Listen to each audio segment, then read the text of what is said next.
So went to Indiana State for a semester in physics, and then moved on from there into the Marine Corps, my service being inspired by my dad.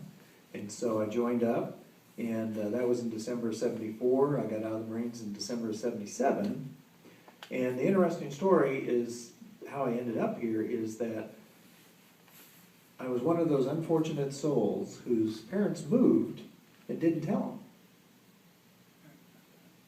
It's a true story. I was coming home, actually, surprisingly for my parents, I was coming home for Thanksgiving leave. Any veterans in the house? Thank you for your service, Harry.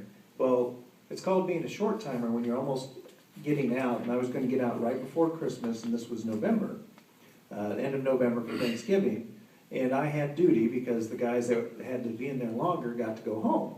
Well, one of them didn't want to go home, so at the last minute I got informed I could go home, so I decided to surprise my parents. And I got the surprise. We lived out in rural Indiana, a half-mile from the county road, on a cinder road. And as I came over that last hill, I noticed that the house was a different color, which I thought was interesting, but I wasn't alarmed yet.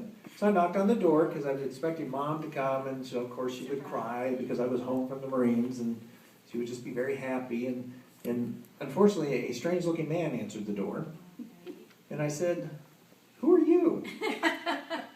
He says, and imagine I've got the Marine buzz cut, you know, I'm in shape. He goes, "Who are you?" And I said, "I live here." He goes, "No, you don't." I was like, "Whoa, wait. Jack and Gail, you know, my parents." He said, "Oh, that's who we bought the house from." I said, "Do you know where they went?" He said, "No," slammed the door. Oh, Wow. So there I am in the rural farm fields of Indiana. Fortunately, I went from 6th grade through high school there, so I had lots of friends. So I went over to a friend's house to figure out where Mom and Dad were. And if you think about this, Al Gore hadn't invented the internet. There was no texting, no cell phones. Long distance cost, what, $2 a minute at that time? So everything was done by snail mail. Well, I phoned up my brother from a friend's house. He lived in Denver. And I said, "John, where's Mom and Dad?" He said, "Well, they moved to Lee Summit, Missouri." I was like, "Lee Summit, Missouri? Where is that?" He said, "Oh, just get back on I-70, because I-70 runs right through the middle of Terre Haute, Indiana." He said, "Get back on I-70, head west for about 8 hours and turn left." And ultimately I did. And when I did, Mom and Dad were so embarrassed, because they each looked at the other one and said, "I thought you sent him the letter."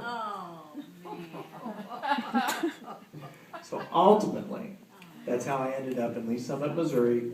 I got out of the Marines shortly, within a couple of weeks after that, and have been here since December of '77. In fact, I've lived in the same house down there on Todd George and 50 Highway, just north of there, for 30 years. And you guys kind of get an idea because of that map, which I'll refer to in a minute.